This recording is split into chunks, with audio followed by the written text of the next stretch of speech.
मुरली बजाते हुए मुरली मनोहर प्रकट हो गए। शकुनी का सिर नीचे हो गया। भगवान ने इशारों में पूछा, क्यों मामा जी, आप तो सोचे बैठे थे गधा निकलेगा। शकुनी चरणों में गिर गया और बोला कि प्रभु क्षमा कर दो, मैं तो ये भूल गया था कि आत्म रूप से तो आप गधे में भी बैठे हुए हो। वो कौन सी जगह है जहां परमात्मा नहीं बैठा। ईश्वरः सर्वभूतानां हृदयेषु तिष्ठति, कण कण में व्याप्त है। तो इसीलिए नंदस्तु आत्मज उत्पन्ने, अंतरात्मा से भगवान आए हैं। और जाताह्लाद, आह्लाद यानी आनंद। बाबा नंद के हृदय में परम आनंद प्रकट हो गया। ऐसे आनंद सागर में नंद बाबा डूब गए, क्योंकि 60 वर्ष की आयु थी जब लाला कन्हैया प्रकट हुए थे गोकुल में। बाबा नंद 60 वर्ष के थे। ऐसी उस वृद्धावस्था में ये दिन देखने को मिला था, 60 वर्ष की आयु में। कल आपने देखा था ना, सुनंदा जी ने खबर दी थी नंद बाबा को, और फिर ब्रजरानी यशोदा ने जो बालकृष्ण वस्त्रों में ढके हुए थे उनको वस्त्र हटाकर नंद बाबा के सामने मेरे प्रभु को दिया, दर्शन कराया प्रभु का। नील मणि की तरह श्री कृष्ण चमक रहे थे। और नंद बाबा ने यही कहा था कि मेहर, आज तेरे या लाला पे मैं अपनो तन मन धन तीनों ही न्योछावर कर रहे हूं। इतनो सुंदर तेरो ये लाला है। बाबा नंद गदगद हो गए थे बंधुओं, और भगवान के आगमन पर ऐसा आनंद मिला था। नंद बाबा को लगता था मानो 60 वर्ष की आयु में नंद बाबा 16 वर्ष के हो गए हैं।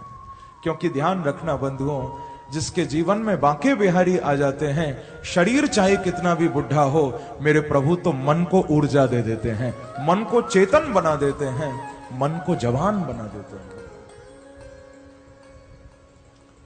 मन में ऊर्जा आ जाती है। इसीलिए आप देखो कितने बड़े बड़े संत हैं, महापुरुष हैं, अब शरीर से तो चाहे वृद्ध भी हो जाएं, पर उनका मन बड़ा स्वस्थ रहता है। उनके मन में कभी कोई विकार नहीं आता, उनके मन में कभी कोई रुकावट नहीं आती। हमारा मन तो थोड़ा भी भजन करने बैठे तुरंत भागता है, हमारे मन में तो तुरंत संसार प्रवेश करता है। लेकिन बड़े बड़े महापुरुष आखिरी श्वास तक उनका चिंतन नहीं टूटता, उनका भजन नहीं टूटता। एक तो ऐसे संत का मैंने स्वयं आंखों से दर्शन किया, अब तो वो नहीं है, उनका अंतिम समय था, वृद्धावस्था थी, शरीर में बिल्कुल सूजन आ गई थी और लगता था बस कभी भी शरीर छोड़ देंगे। ऐसे समय में उनका दर्शन किया, बोला भी नहीं जा रहा था उनसे, चेहरे पर भी सूजन थी, हाथ पैर में सूजन थी, लेटे हुए थे। जब उनको पूछा जाकर कि बाबा कैसे हो आप, तो मालूम है क्या कहा?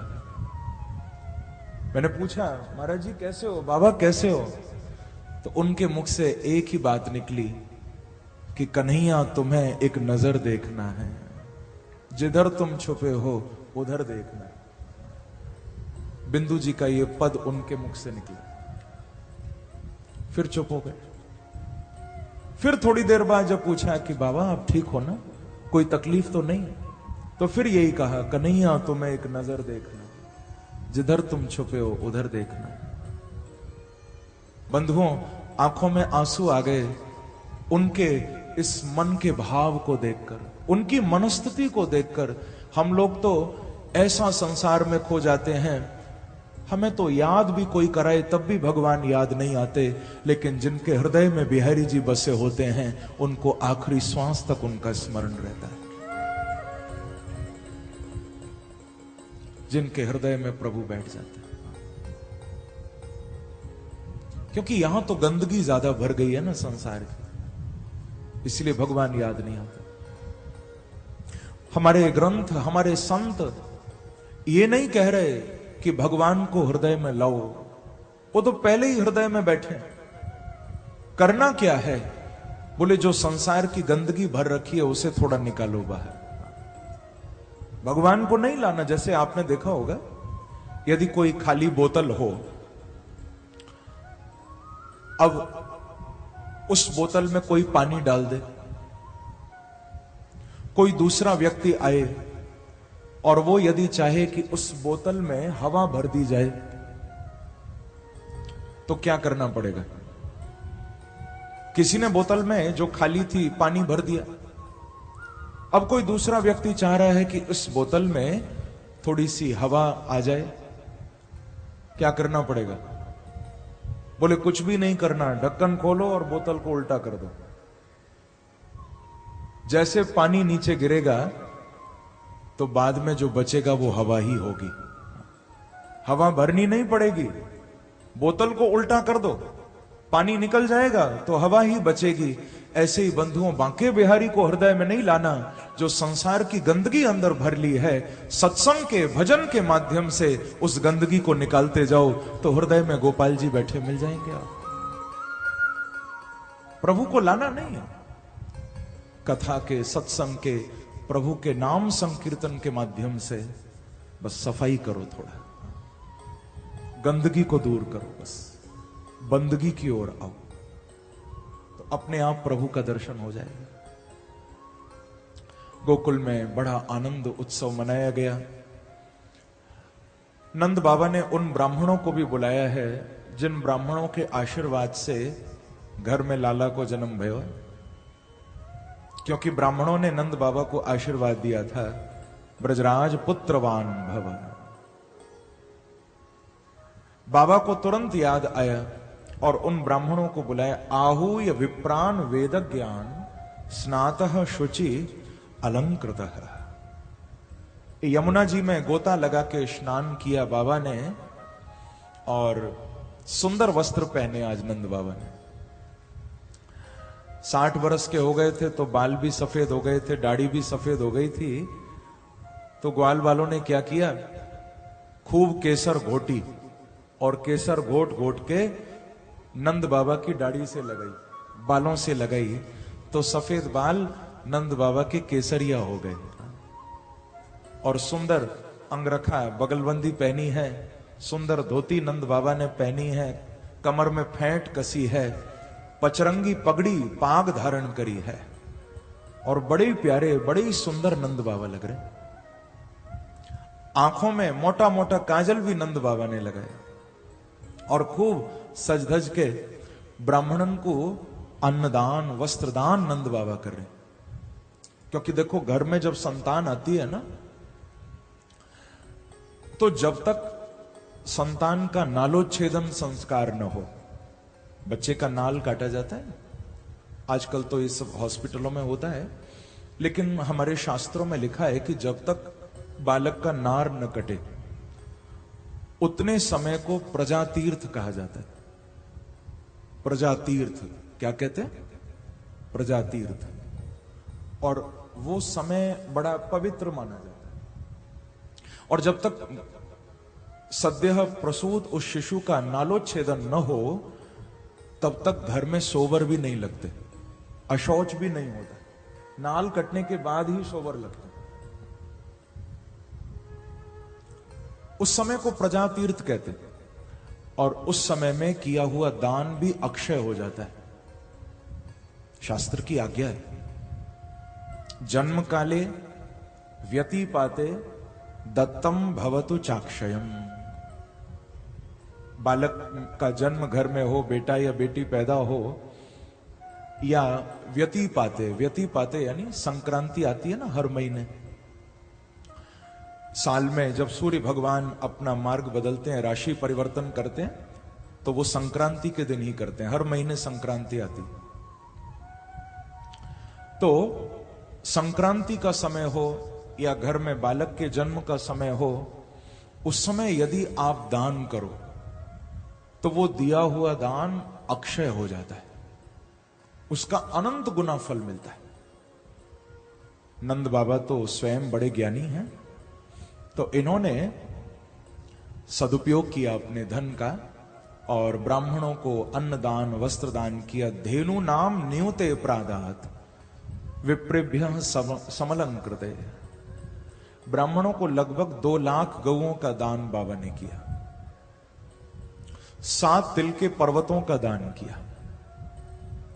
और केवल ब्राह्मणों को नहीं, नंद भवन के द्वार पर सूत मागध वंदेभ्यो येन्य विद्योपजीविनः, जो भी नंद भवन के द्वार पर आ रहा है, नंद बाबा दोनों हाथों से उसको लुटा रहे, खूब दान करते हैं। और तो और बंधुओं, नंद भवन के द्वार पर ऐसा लगता था कि मानो राजा महाराजाओं की भीड़ इकट्ठी हो गई है, क्योंकि आते तो थे सब मांगने के लिए, पर जब वहां से लेकर जाते थे ना, तो नंद बाबा सबको राजा बनाकर भेजते थे, इतना दान किया। इसीलिए नंद महोत्सव के प्रकरण में सुखदेव जी ने नंद बाबा को 2 बार महामना कहा। नंद बाबा कैसे थे? महामन वाले थे। एक तो पहले श्लोक में कहा जाता लादो महामना, और फिर आगे नंद महोत्सव के प्रकरण में ये बात कही कि नंदो महामनस्तेभ्यो वासोलंकार गोधनम। फिर नंद बाबा को महामना कहा। महामना यानी बोले जिनका हृदय बड़ा विशाल है, जिनका मन बड़ा उदार है। क्योंकि देखो, दानी होना और उदार होना दोनों में अंतर होता है। हम लोग संसार में दानी बन जाते हैं, लेकिन उदार बनना बड़ा मुश्किल है।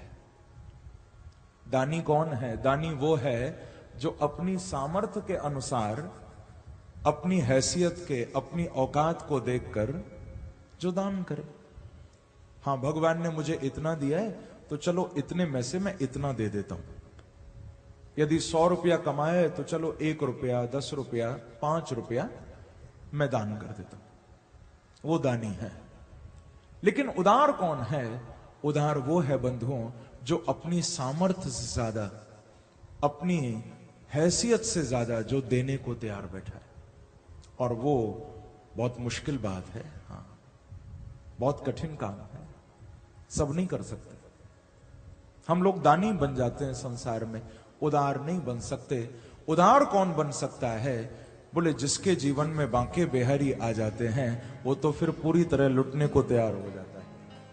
फिर उसको संसार की दौलत से कोई मतलब नहीं। बाबा नंद ने अपने खजाने खोल दिए, भैया जिसको जितना चाहिए ले जाओ,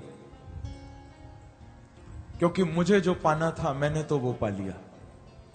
अब तो खूब लुटाए जा रहे हैं। इंद्र आदि, कुबेर आदि बड़े बड़े सब देवता भी उस नंदोत्सव को देखने आए थे, देखते ही रह गए। इतना आनंद ब्रज में लुटाया जा रहा है। गोपियां भी उस नंद महोत्सव का आनंद लेने के लिए दौड़ पड़ी थी। कल हमने दर्शन भी किया था, खूब बधाइयां लेकर गोपियां आई थी। लाला कन्हैया का दर्शन किया था। आशीर्वाद भी भागवत में गोपियों ने बालकृष्ण को दिया। केता आशीषः प्रयुञ्जानाः चिरं पाहीति बालके हरिद्राचूर्ण तैलाद्भि सिंचन्तो जनमज्जगुः।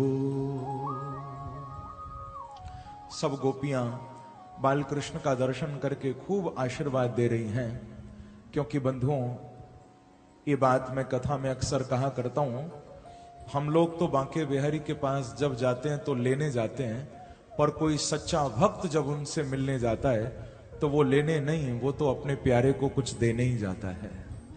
और देना भी संसार की वस्तु नहीं, अपने हृदय का प्रेम, अपने हृदय का भाव देने भक्त जाते हैं। तो आज गोपियां भी मानो उस प्रेम को, उस भाव को ही देने आई हैं। और बाल कृष्ण का दर्शन करके गोपियां क्या कह रही हैं, आइए हम लोग भी थोड़ा लाला कन्हैया को गोपियों के भाव में सम्मिलित होकर आशीर्वाद दें। गोपियां कहती हैं, अरी नंदरानी तेरो ये लाला चिरजीवी बने, आओ हम लोग भी थोड़ा बाल कृष्ण की उस सुंदर झांकी का हृदय से दर्शन करते हुए, क्योंकि आज भी तो जन्माष्टमी मनाई जा रही है ना, तो उसी लाला कन्हैया की सुंदर झांकी का हृदय से दर्शन करते हुए गोपियों के भाव में सम्मिलित होकर हम भी लाला कन्हैया को ये कहें, मां यशोदा को ये कहें क्या कि यशोदा तेरो ओ मैया तेरो चिरजीवे लाल कन्हैया। हरि नंदरानी तेरो ये लाला चिरजीवी बने।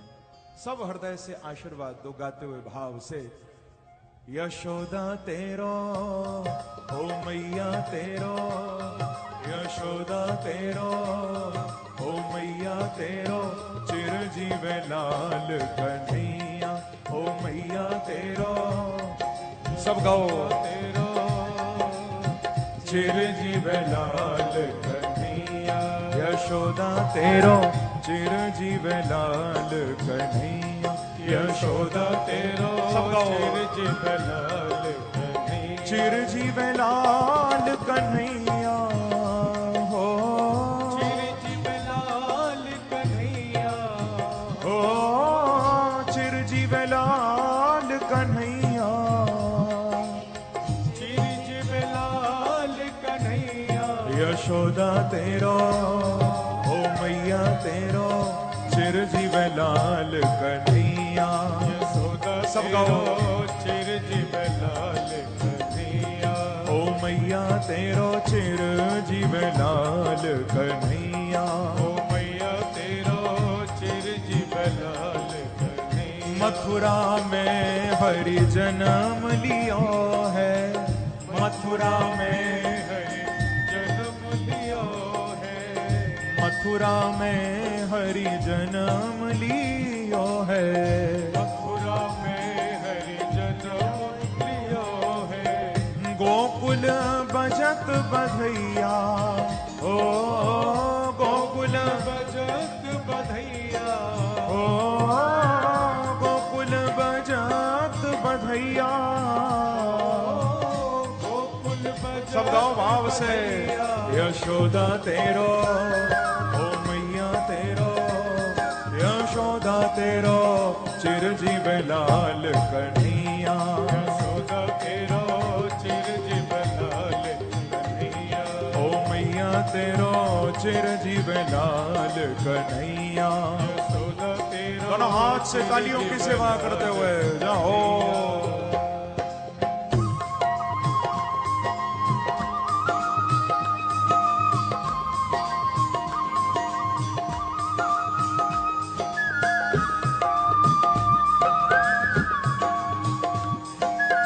कृष्ण लाल की जय हो।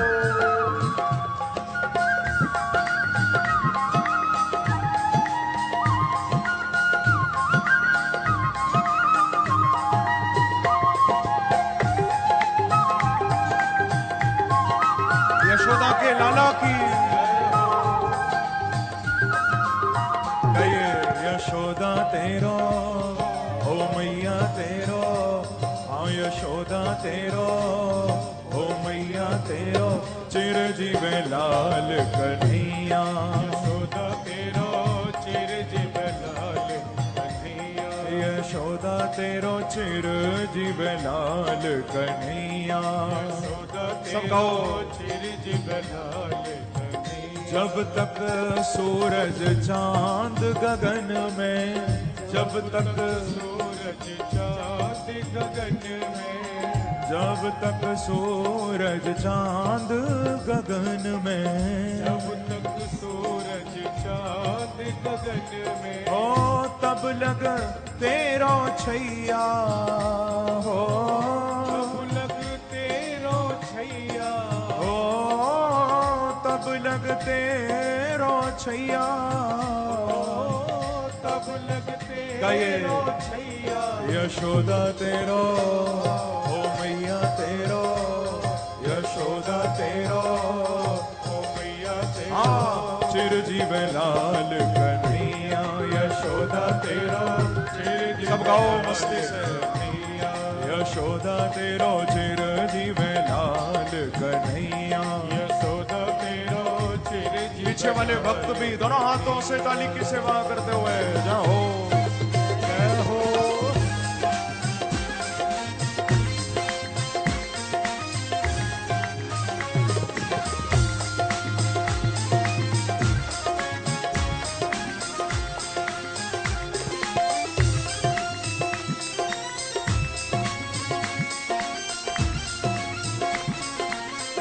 वृंदावन बिहारी लाल की जय हो, बाल कृष्ण लाल की जय हो।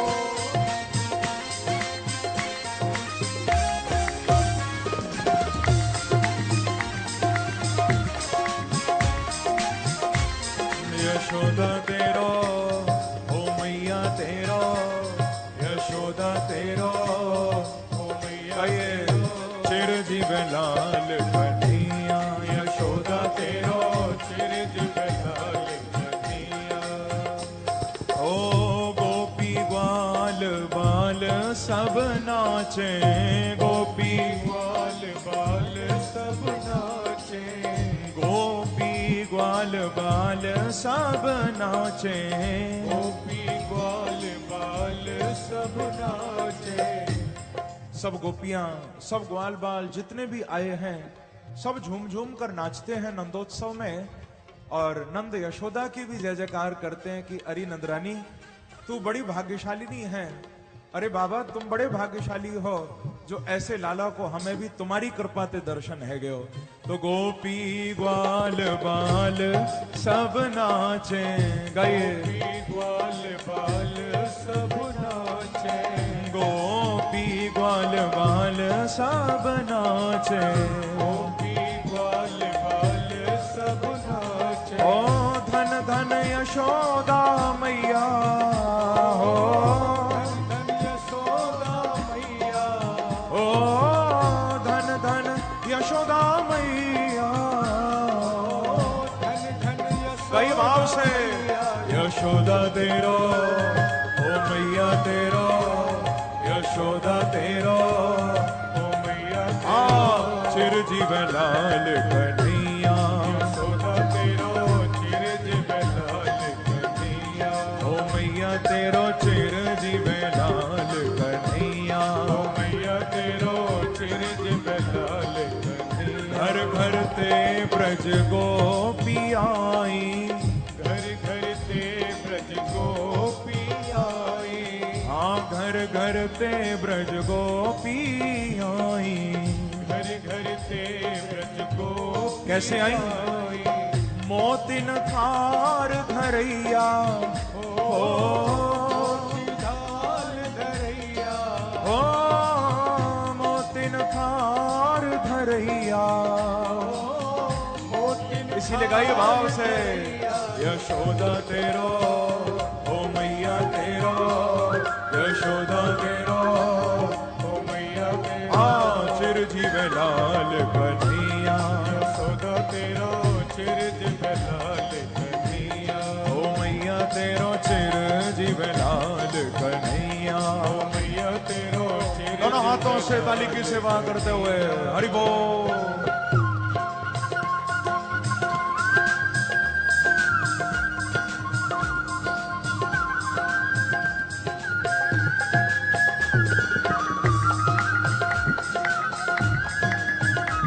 एक बार कहिए हरि बोल, हरि बोल।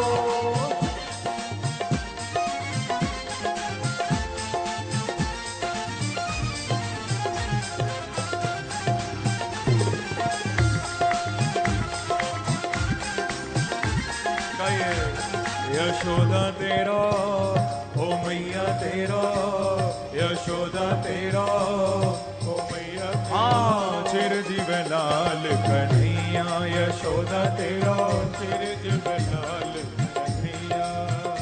ओ रतन जड़ित फलना में पौड़े, रतन जड़ित फलना में पौड़े, रतन जड़ित फलना में पौड़े, रतन जड़ित फलना में पौड़े, झूलत कुंवर कन्हैया, ओ झूलत कुंवर कन्हैया, ओ झूलत कुंवर कन्हैया।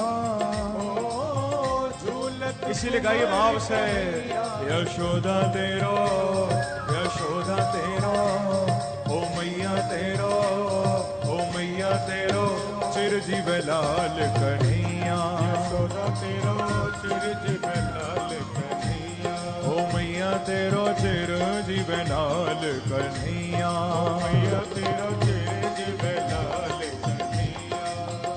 ओ हम सब दास गोपाल लाल के, हम सब गाओ, लाल के, हम सब दास गोपाल लाल के, हम सब दास गोपाल लाल के, हाँ बार बार बलि जैया, ओ बार बार बल जैया, ओ बार बार बलि जैया। बार बार इसीलिए गाइए, बल जैया, यशोदा तेरो, ओ मैया तेरो, यशोदा तेरो, ओ मैया हाँ चिरजीव लाल कन्हैया। यशोदा तेरो चिरजीव लाल कन्हैया, ओ मैया तेरो चिरजीव लाल कन्हैया। मैया तेरो चिरजीव लाल कन्हैया, यशोदा तेरो चिरजीव लाल कन्हैया। सब गाओ, तेरो चिरजीव लाल कन्हैया, ओ मैया तेरो चिरजीव लाल कन्हैया। मैया तेरो दोनों हाथ उठा कर ताली की सेवा करते हुए जाओ। हो,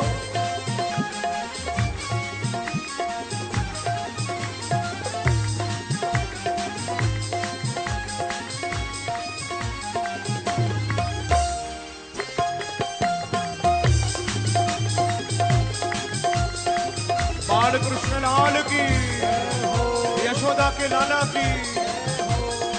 गाइए, ओ मैया तेरो, यशोदा तेरो, ओ मैया तेरो, यशोदा हाँ चिरजीव लाल कन्हैया। तेरो चिरजीव लाल कन्हैया, ओ मैया तेरो चिरजीव लाल कन्हैया। मैया तेरो चिरजीव लाल कन्हैया, चिरजीव लाल कन्हैया, ओ चिरजीव लाल कन्हैया, ओ चिरजीव लाल कन्हैया। चिरजीव लाल गाइए भाव से, यशोदा तेरो, ओ मैया तेरो, यशोदा तेरो, ओ मैया तेरो हाँ चिरजीव लाल कन्हैया। तेरो चिरजीव लाल कन्हैया, यशोदा तेरो चिरजीव लाल कन्हैया।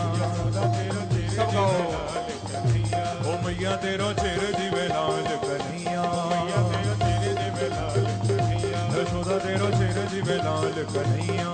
तेरो चिरजीव लाल कन्हैया, ओ मैया तेरो चिरजीव लाल कन्हैया। मैया तेरो चिरजीव लाल कन्हैया, यशोदा तेरो चिरजीव लाल कन्हैया। तेरो चिरजीव लाल कन्हैया, ओ मैया तेरो चिरजीव लाल कन्हैया। तेरो चिरजीव लाल कन्हैया, चिरजीव लाल कन्हैया। ओ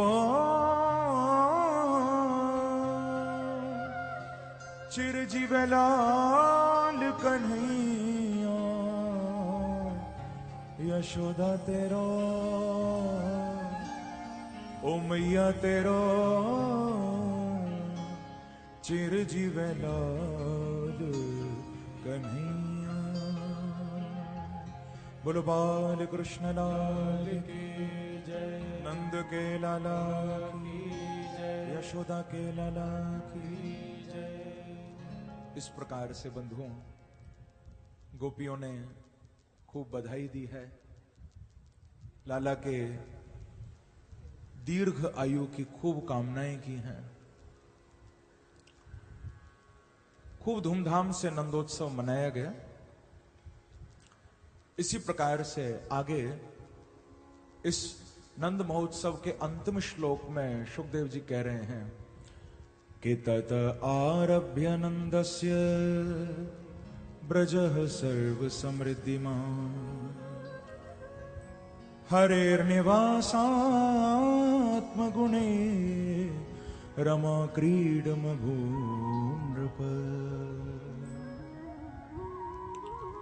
तथा आरभ्य नंदस्य। नंद बाबा के यहां ऐसा आनंद बरसा, सारे ब्रज में कोई गरीब ही नहीं रहा। ये सुखदेव जी के शब्द हैं। ब्रजः सर्व समृद्धिमान, ब्रज में चारों ओर सुख समृद्धि व्याप्त हो गई। बाबा नंद थोड़ा मथुरा गए हैं। किस लिए? कंस को वार्षिक कर देने के लिए, क्योंकि मथुरा के निकट ही गोकुल है और मथुरा के चारों ओर जितने भी गांव हैं ना, ये जो कंस है ये हर गांव से टैक्स लेता था, कर लेता था। तो बाबा नंद भी वार्षिक कर के रूप में दूध दही माखन लेकर कंस के पास गए, क्योंकि राजा को तो अनुकूल ही रखना चाहिए। अब मथुरा का राजा कंस है। अपने पिता महाराज उग्रसेन जी को कारागार में जेल में बंद करके मथुरा का राजा कंस बन गया। तो बाबा नंद मथुरा गए हैं कि गोपान गोकुल रक्षायां निरूप्य मथुरां गतः नंदः कांशस्य वार्षिक्यं करम दातुं कुरुद्वः। कंस को वार्षिक कर देने के लिए कुछ गोपों को अपने साथ लिया और नंद बाबा मथुरा गए। कंस को वार्षिक कर दिया दूध दही माखन के रूप में। फिर बाबा नंद श्री वसुदेव जी से भी मिले, क्योंकि वसुदेव और नंद ये दोनों आपस में बड़े पक्के मित्र हैं। वसुदेव जी से मिले, बड़ा सुंदर मिलन का वर्णन किया सुखदेव जी ने। उपलब्धो भवानद्य दुर्लभम प्रिय दर्शनम, ऐसे सुंदर वाक्यों को बोलकर इन दोनों का मिलन हुआ आपस में। अब देखो, नंद बाबा तो मथुरा गए हैं, वसुदेव जी से मिल रहे हैं। पीछे से कंस के द्वारा भेजी हुई एक राक्षसी गोकुल में आ रही है भगवान श्री कृष्ण को मारने के लिए। कौन है ये? इसका नाम है पूतना। क्या नाम है? पूतना। एक श्लोक में सुखदेव जी इसका वर्णन कर रहे हैं कि कंसेन प्रहिता घोरा पूतना बालघातिनी शिशुश्चार निगनति पुरग्राम ब्रजादिशो। कंस के द्वारा भेजी हुई ये राक्षसी है पूतना। कंसेन प्रहिता, प्रहिता अर्थात प्रेषिता। कंस ने इसको भेजा है। बाल घातनी, बच्चों को मारती है, तभी तो नाम है पूतना। पूतान नयति, छोटे छोटे बच्चों को उठा के ले जाती है। हमारे ब्रज में कहावत है, भैया पूतना कौन? बोले वो पूतना कि जाके घर में पहुंच जाए, फिर वहां पर पूतन को काम ना आए, फिर वहां बच्चन को काम ना आए, जो बच्चों को मारने वाली है पूतना। बालकृष्ण को मारने के लिए आ रही है। और जिस समय पूतना आई थी बंधुओं, उस समय लाला की छठी पूजी जा रही थी। बालकृष्ण 6 दिन के थे केवल। अष्टमी को प्रकट हुए, पूतना जब आई थी तो उस दिन चतुर्दशी थी, यानी लाला कन्हैया 6 दिन के हो गए थे जब ये आई है। सुंदर श्रृंगार अपना कर लिया,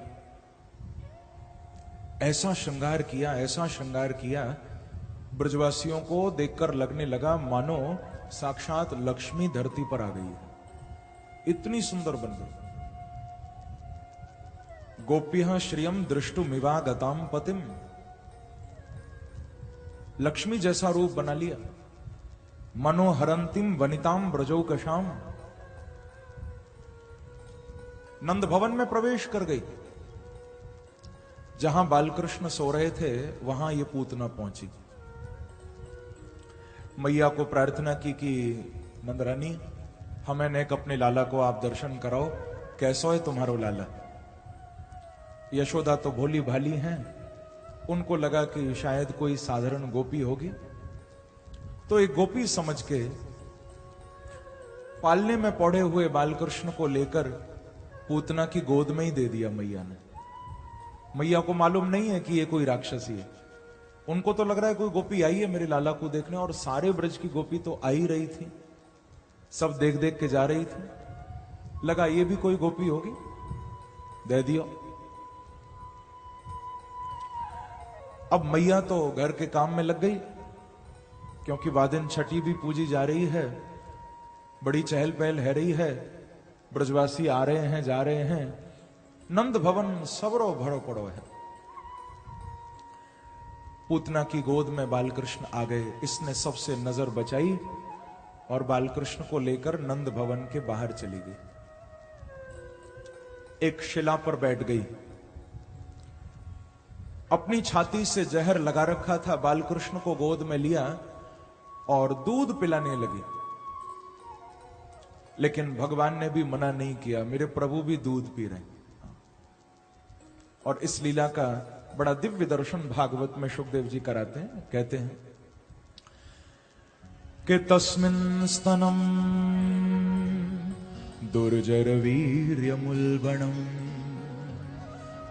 घोरांकमादाय शिशोर्ददावथ गाढ़ं कराभ्यां भगवान् प्रपीड्यत प्राणे समं रोष समन्वितो पिबत। मेरे प्रभु जब दूध पी रहे हैं तो केवल दूध नहीं पी रहे भगवान, प्राणे समम रोष समन्वितो पिबत। दूध के साथ साथ मेरे प्रभु पूतना के प्राणों को भी पी रहे हैं। देखो, अंदर से प्राण भी खिंचने लगे इसके। जब प्राण खिंचने लगे पूतना घबरा गई, क्योंकि अब तक बहुत सारे बच्चों को मार चुकी है ये। पूतना अब घबरा गई कि ये कैसा बालक है, ये तो मेरे प्राण खींचता है। तो छटपटाकर ये अपने वास्तविक स्वरूप में आ गई। अभी तक तो गोपी बनी बैठी थी ना, अब राक्षसी स्वरूप में आ गई। विशाल देह पूतना का हो गया और लाला कन्हैया को लेकर आकाश में उड़ गई। जोर जोर से चीखने लगी, चीख चीख कर कहने लगी कि सामुंच मुंचालमिति प्रभाषिणी निष्पीड्यमानाखिल जीव मर्मणि विवृत्य नेत्रे चरणो भुजो मुहो प्रस्त्वन्निगात्राक्षिपतिरुरोदः। जोर जोर से कहने लगी, अरे बालक मुझे छोड़ दे, अरे बालक मुझे छोड़ दे। भागवत में 2 बार पूतना ने कहा है छोड़ दे छोड़ दे। परंतु ध्यान रखना बंधुओं, भागवत का ये प्रसंग हमको शिक्षा दे रहा है कि बांके बिहारी पहले तो किसी को पकड़ते नहीं हैं, पर जिसको एक बार मेरे प्रभु पकड़ लेते हैं, फिर जीव कितना भी छोड़ना चाहे मेरे बांके बिहारी नहीं छोड़ते कभी। मेरे प्रभु का स्वभाव है, वो तो केवल पकड़ना ही जानते हैं, छोड़ना नहीं जानते। उनको पकड़ना ही आता है। भक्त फिर छोड़ नहीं पाता, ऐसा पक्का संबंध बन जाता है। भक्त को जाने नहीं देते मेरे प्रभु कहीं। जब उनके तीर नजर मेरे दिल के पार हुए, वो लुत्फ आया कि शिकार बार बार हुए। बहुत अजीब हैं ये बंदिशें मोहब्बत की, न उसने कैद किया न हम फरार हुए।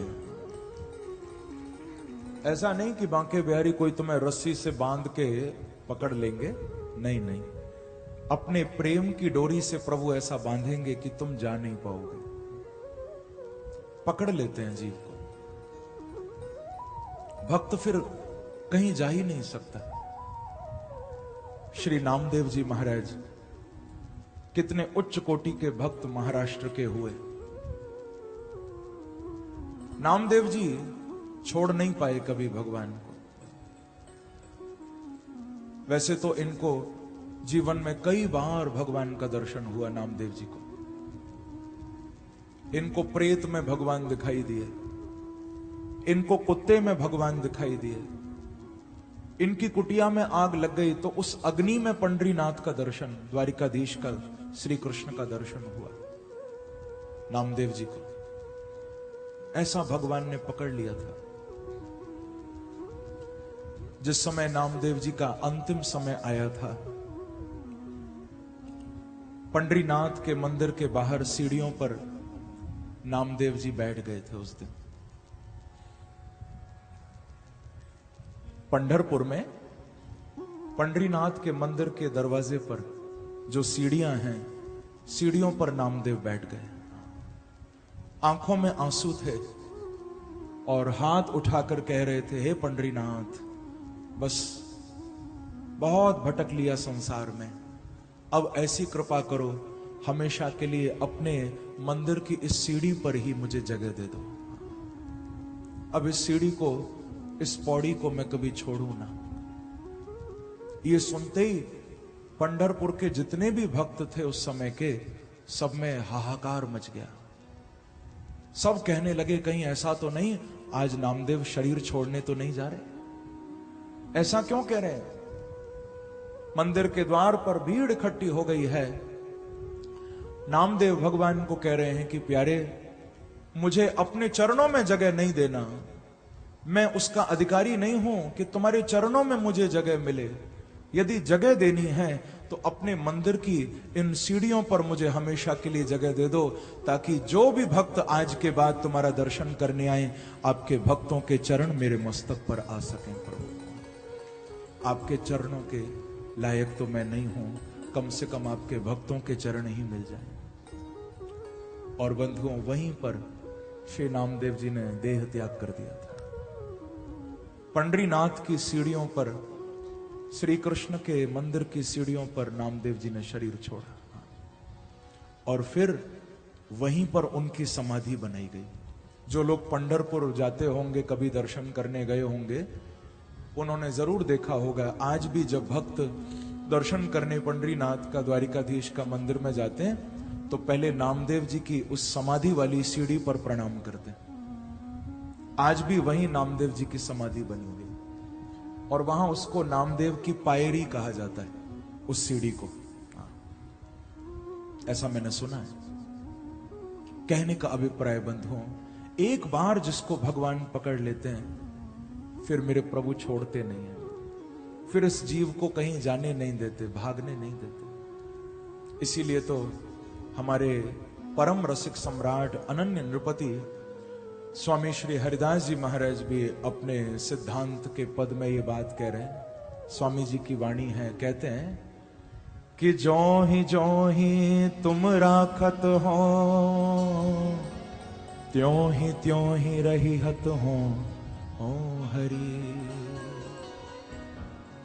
बिहारी जी को कह रहे हैं कि हे बांके बिहारी, मेरे बस में तो कुछ भी नहीं है, मैं तो आपके चरणों में पूरी तरह समर्पित हूं।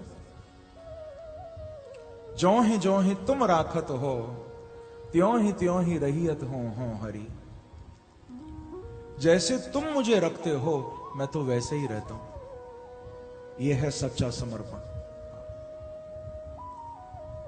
अपनी इच्छा से मैं कुछ भी नहीं करता प्यारे। तुम उठाते हो तो उठता हूं, तुम सुलाते हो तो सोता हूं, तुम खिलाते हो तो खाता हूं, तुम पिलाते हो तो पीता हूं। जो ही तुम राखत हो। कहें श्री हरदास पिंजरा के जनावर लो तड़फड़ाए रहो उर्वे को कितौक करी। बड़ा कमाल का पद है ये स्वामी जी का। भगवान को कह रहे हैं कि हे बांके बिहारी, जैसे एक पंछी होता है ना, यदि पिंजड़े में बंद हो जाए तो तड़पता है ना, कोशिश करता है मुझे कोई बाहर निकाल दे। किसी पंछी को पिंजरे में कैद कर दो तो वो बड़ा छटपटाएगा, बड़ा तड़पेगा कि मैं खुल जाऊं, मैं बाहर निकल जाऊं। लेकिन स्वामी जी कहते हैं कि हे बांके बिहारी, मैं ऐसा पंछी हूं जो आपके चरण रूपी इस पिंजरे में कैद हो गया हूं। अब आप ऐसी कृपा करना, इस पंछी को कभी अपने चरण रूपी पिंजरे से कहीं जाने नहीं देना। आप प्रभु, चाहे ये जीव कितना भी प्रयास करे आपसे दूर जाने का, आप ऐसे ही पकड़ के रखना हमेशा, क्योंकि दूर चला जाऊंगा तो फिर खो जाऊंगा संसार में। और फिर तो आप जानते हो भैया, 84 लाख योनियों के चक्कर में भटकना पड़ेगा। न जाने कितना भटकाव, न जाने कितनी भटकन, न जाने कितने चक्कर लगाने पड़ेंगे। तो इसीलिए कहते हैं हे बांके बिहारी, इस जीव को अपने चरणों में बांध के रखो आप हमेशा, छोड़ना नहीं कभी, पकड़ के रखो। पूतना को भी मेरे प्रभु ने नहीं छोड़ा। एक बार कहिए श्री राधे। पूतना को छोड़ते नहीं भगवान।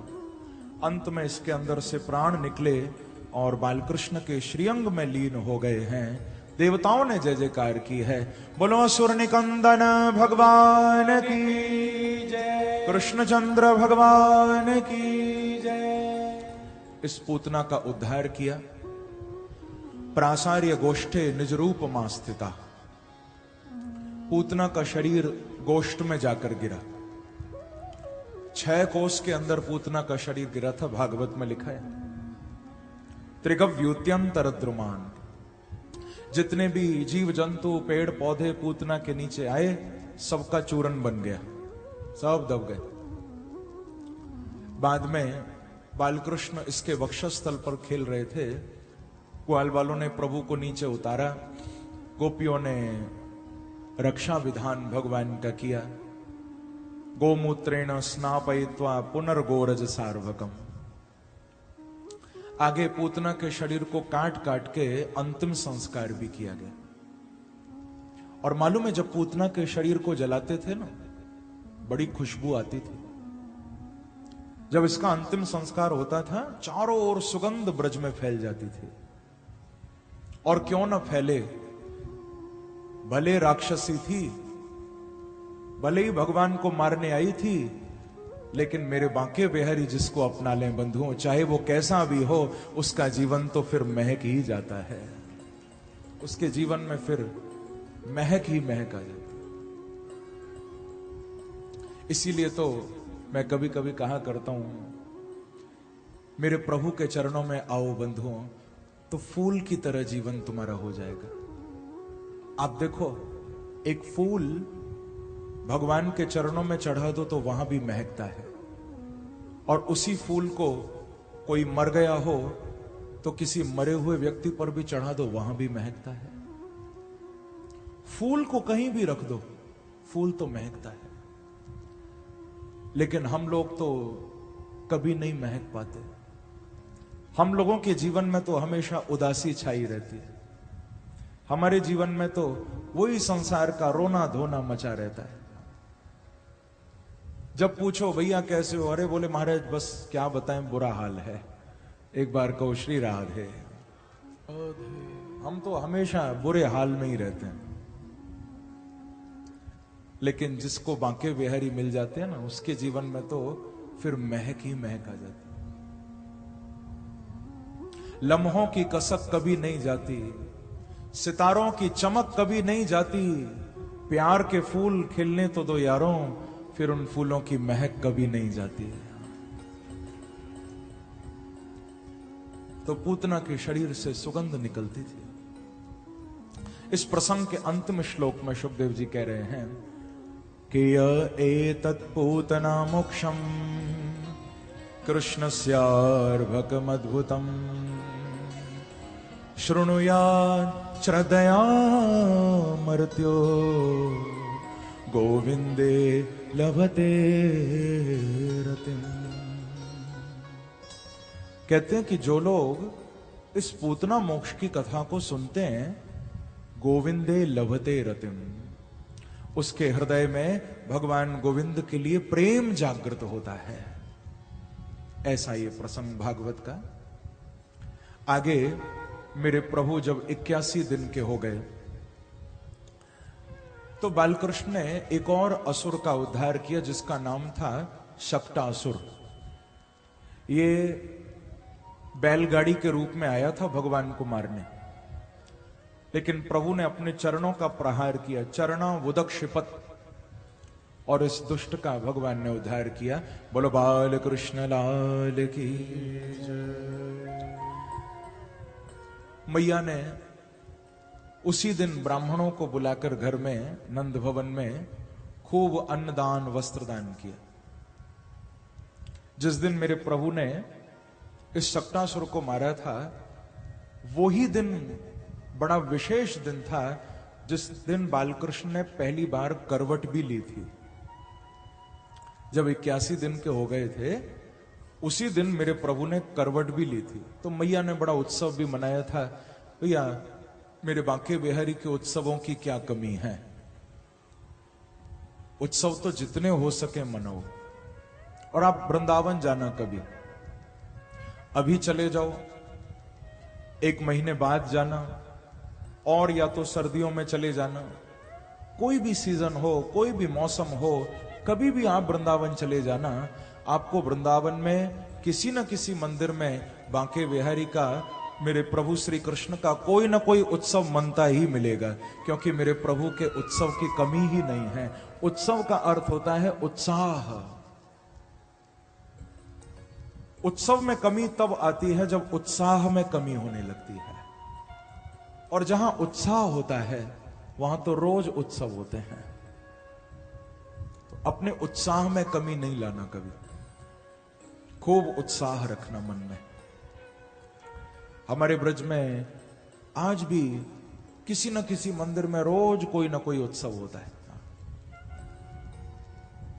तो मेरे बांके बिहारी का ये करवट उत्सव मैया ने मनाया। आगे एक तृणावर्त नाम का असुर भी आंधी के रूप में आया था, उसका भी उद्धार किया। दैत्यो नामना तृणावर्तः कंस भृत्य प्रणोदितः। अब तो बड़ा सुंदर समय आ गया, मेरे प्रभु के नामकरण का समय आया है। और नामकरण के लिए कौन पधारे हैं मथुरा से?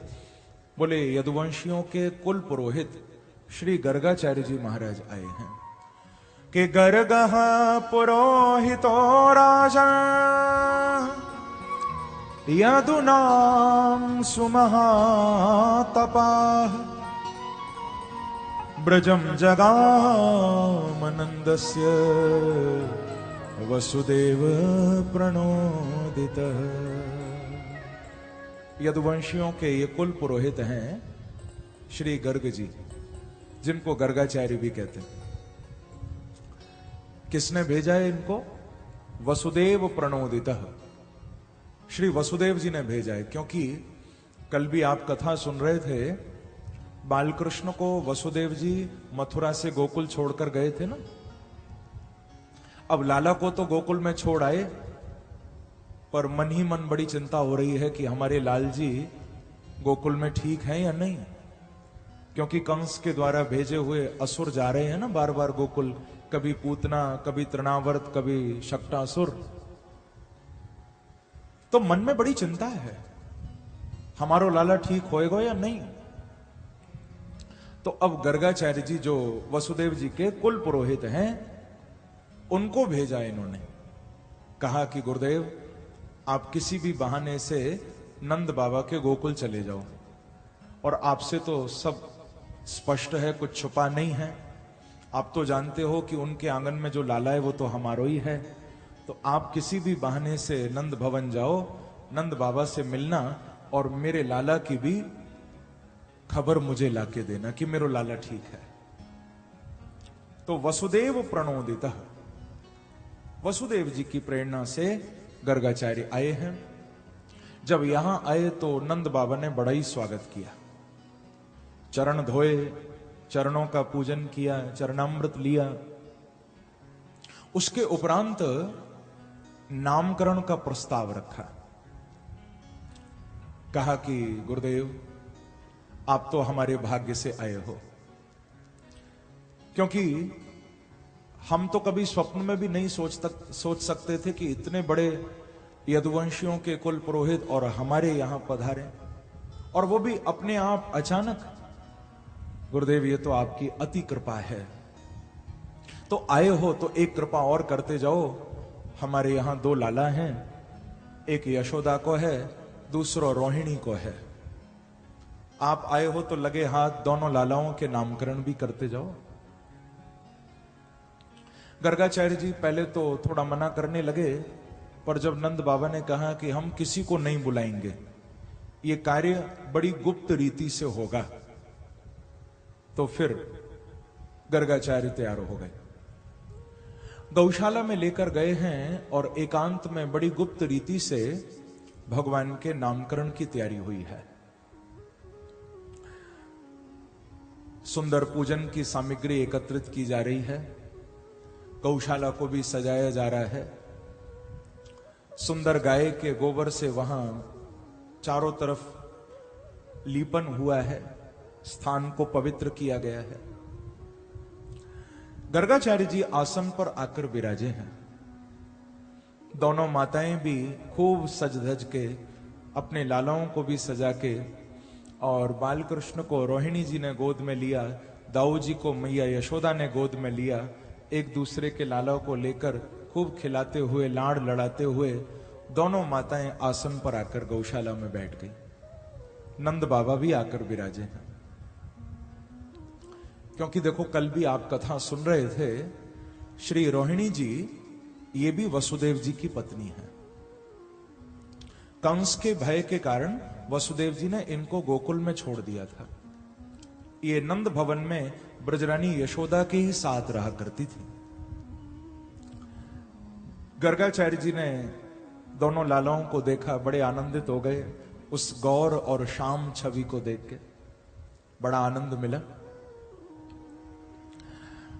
पूजन हुआ। सबसे पहले श्री गणेश जी का ध्यान कराया, स्वस्ति वाचन हुआ, फिर नामकरण का सुंदर संकल्प बोला, फिर पूजन का क्रम बड़ा लंबा विस्तार में चला। फिर पूछते हैं कि नंद जी आप बताओ, हम पहले कौन से लाला को नामकरण करें? तो कहा कि गुरुदेव ये जो यशोदा की गोद में बैठो है, पहले तो आप या को नामकरण करो। जैसे ही देखा तो गर्गाचार्य जी इतने ज्ञानी थे, उनको सब मालूम चल गया कि किसकी गोदी में बैठे और किसके लाला हैं। जैसे ही देखा तुरंत इनके मुख से भाव प्रकट हुआ है कि अयम ही रोहिणी पुत्रा रमयन् सुहृदो गुणै आख्यास्यते रामेति बलादिक्याद् बलम विदु। अयम ही रोहिणी पुत्र। गर्गाचार्य जी के मुख से भाव निकला कि देखो नंद जी, हमसे कुछ भी नहीं छुपा, हम सब जानते हैं ये बैठो तो यशोदा की गोद में है, पर लाला तो ये रोहिणी को है, सब पता है। और देखो महाराज, इनके अंदर तो बहुत बल होएगा, बहुत ताकत होएगी। तो आज ते हमने इनको नाम धर दिया है बल। का नाम रखो? बल। और रमयन सुहृदो गुणै ही, बोले जो भी इनके पास आएंगे तो निकट आने वाले को ये बड़ा आनंद देंगे। ऐसा होता है ना संसार में, एक व्यक्ति चाहे मुख से कुछ भी न बोले, चाहे वो आपसे बात भी न करे, फिर भी उसके साथ बैठना तुम्हें अच्छा नहीं लगता। और कुछ लोग संसार में ऐसे होते हैं कि जिनको छोड़ने का मन नहीं करता, मन करता है इनके साथ ही रहें, इनके पास ही बैठे। तो गर्गाचार्य जी भी यही कह रहे हैं कि इनके निकट जो भी आएगा ये उसको बड़ा आनंद देंगे। तो दूसरा नाम रखा है राम। अब ये नाम तो दोनों अलग अलग हैं, बल और राम, पर दोनों को मिलाकर ही नाम लिया जाता है। बोलो बलराम जी महाराज की जय, दाऊ जी महाराज की जय। हमारे ब्रज में इनको बड़े प्यार से दाऊ जी कहते हैं, क्योंकि कृष्ण से बड़े हैं ना, तो दाऊ कहकर पुकारते हैं। पर यहां भी केवल एक नाम नहीं दिया इनको, एक नाम भागवत में बलराम पड़ा इनका, दूसरा संकर्षण भी पड़ा, क्योंकि योग माया ने देवकी मैया के गर्भ का आकर्षण करके इनको रोहिणी के गर्भ में डाला था, तो दूसरा नाम संकर्षण पड़ा। और बेटे ये पुत्र ये रोहिणी के कहलाए, तो तीसरा नाम इनका रोहिणेय भी पड़ा। रोहिणी के पुत्र रोहिणेय, ये तीन नाम यहां दिए। अब थोड़ा लाला कन्हैया की ओर गर्गाचार्य देखने लगे। नंद बाबा बोले कि गुरुजी, या दूसरे लाला को भी आप कोई छोटो सो नाम रख दो, अच्छो सो प्यारो सो, जो आपको प्रिय लगे, ऐसो एक नाम याकू भी आप दे दो। बालकृष्ण का दर्शन करके गर्गाचार्य जी बड़े ही गदगद हो गए। आज कई बातों की प्रसन्नता हो रही है इनको अंदर। सबसे पहली तो इस बात की प्रसन्नता गर्गाचार्य जी को हो रही है कि देखो मैं कितना भाग्यशाली हूं, जो सारे संसार को नाम देने वाले हैं, आज मैं उन परमात्मा को नाम देने जा रहा हूं।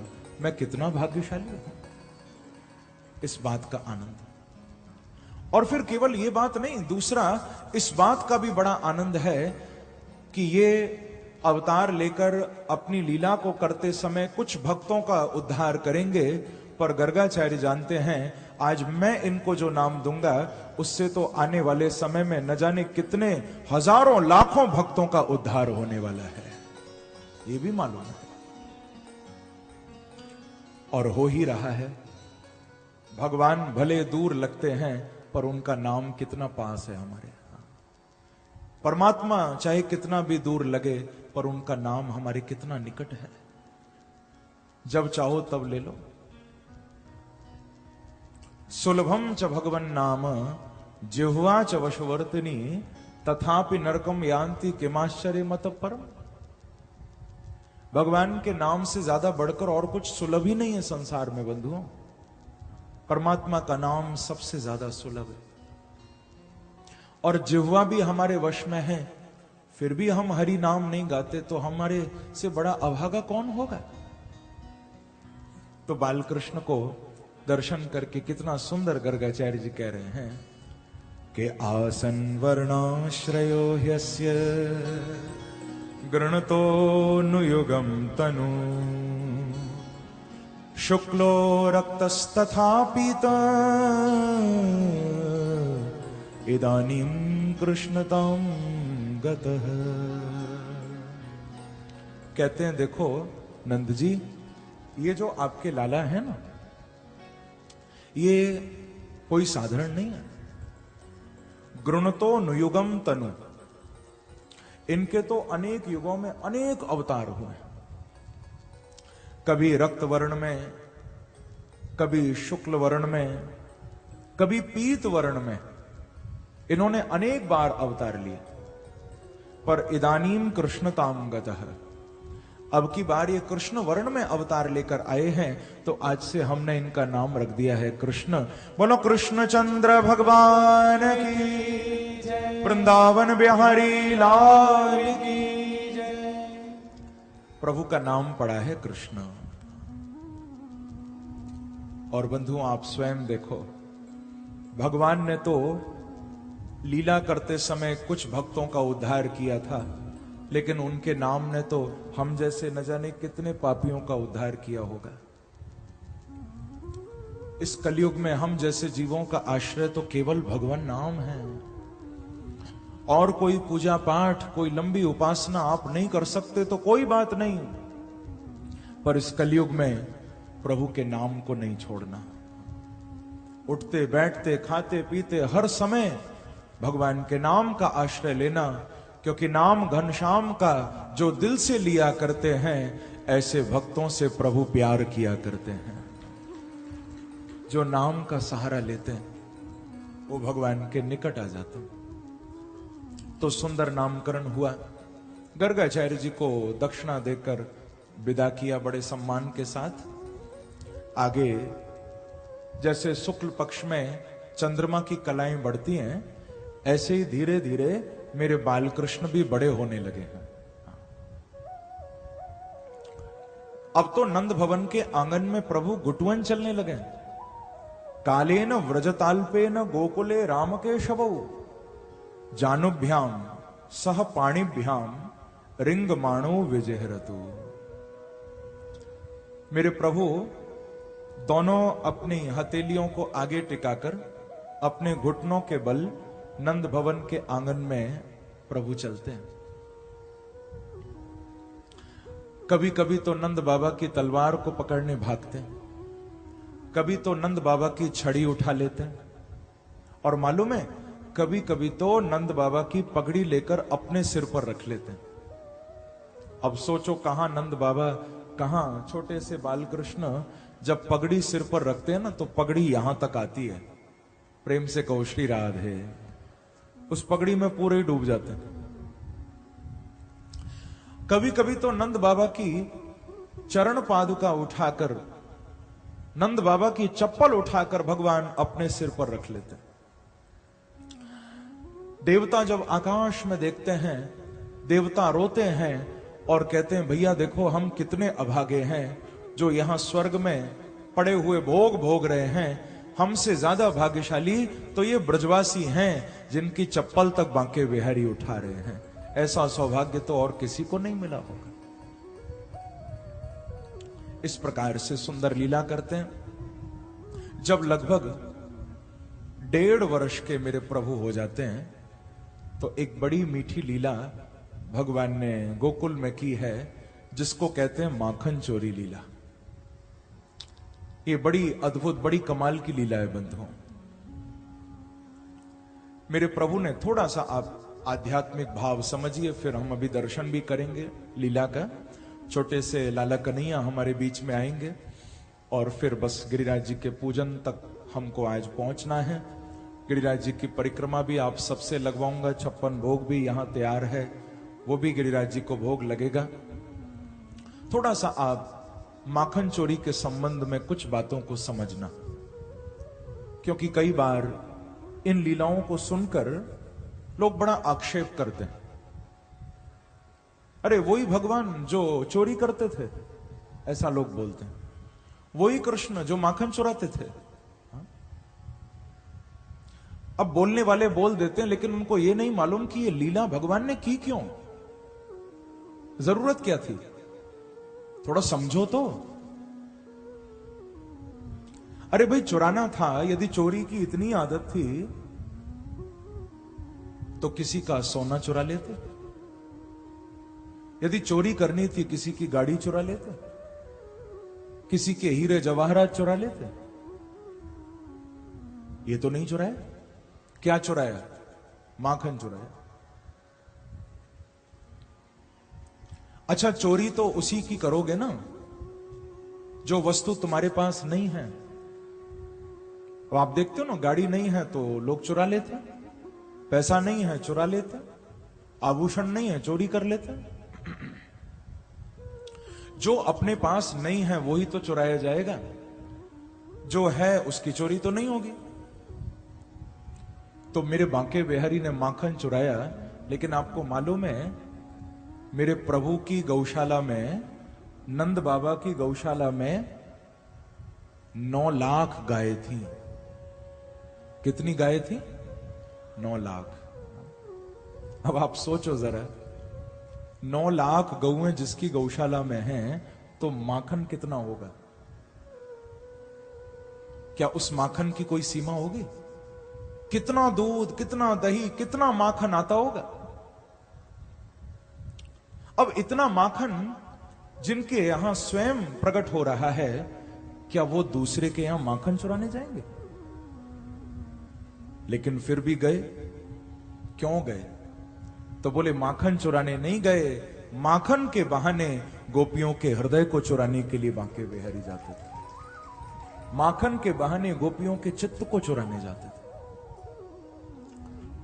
क्योंकि जब गोपियां देखती थीं मैया यशोदा की गोदी में बैठकर नंद भवन के आंगन में बालकृष्ण माखन खाया करते थे, गोपियां देखती थीं तो एक दूसरे को कहा करती थीं कि अरे सखी देख, नंद भवन में तो मैया की गोदी में ये लाला कन्हैया माखन रोज खाते हैं। सखी, कहा हमारे जीवन में भी वो दिन आवेगा जो ये लाला कन्हैया कभी हमारे घर भी आके माखन खावेंगे। ऐसा एक दूसरे को गोपियां कहती थी। क्या कभी हमारे घर आके भी माखन खाएंगे?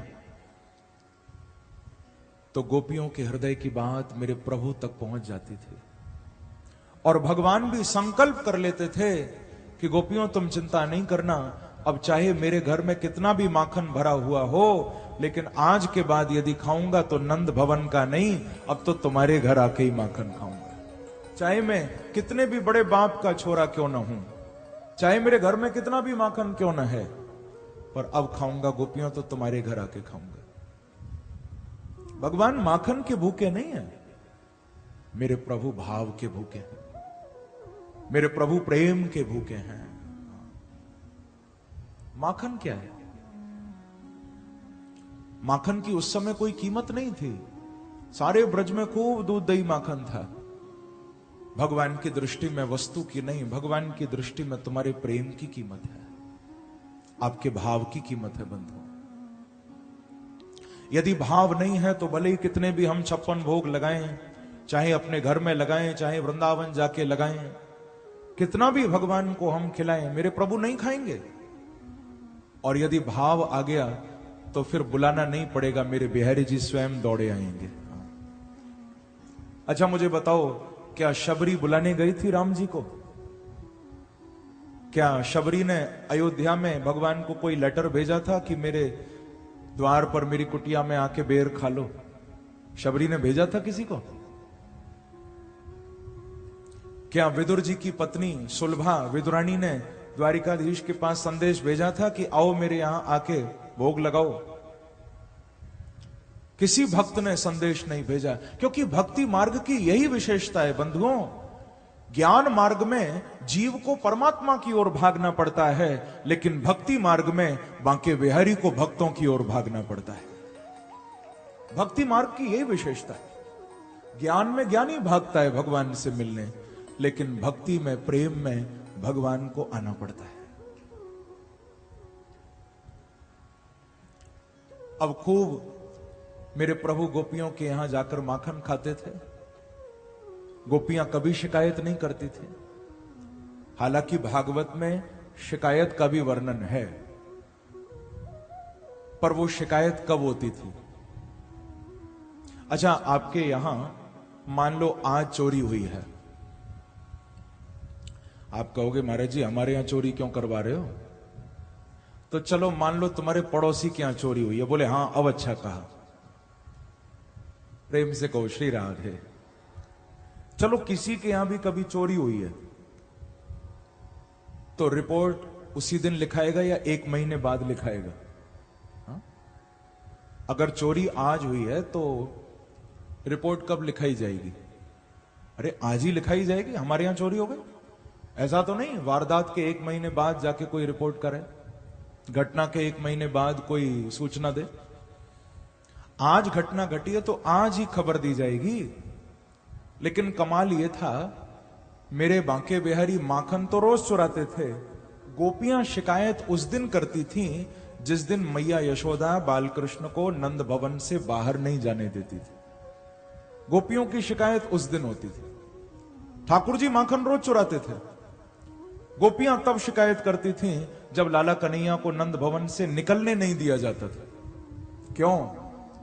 क्योंकि शिकायत का तो बहाना होता था, शिकायत तो केवल एक माध्यम बन जाती थी बंधुओं, बाकी शिकायत करने नहीं आती थी। शिकायत के बहाने लाला कन्हैया का दर्शन करने गोपियां आया करती थी, क्योंकि एक दिन भी यदि उनको न देखें तो मन नहीं मानता था। तो भागवत में जो शिकायत है ना, वो केवल दर्शन का बहाना है। जो कहा है वत्सान मुंचिन क्वचिद शमये क्रोश संजात हास, वो केवल बहाना है। गोपियां तो निरंतर कृष्ण के दर्शन के लिए तड़पती थी।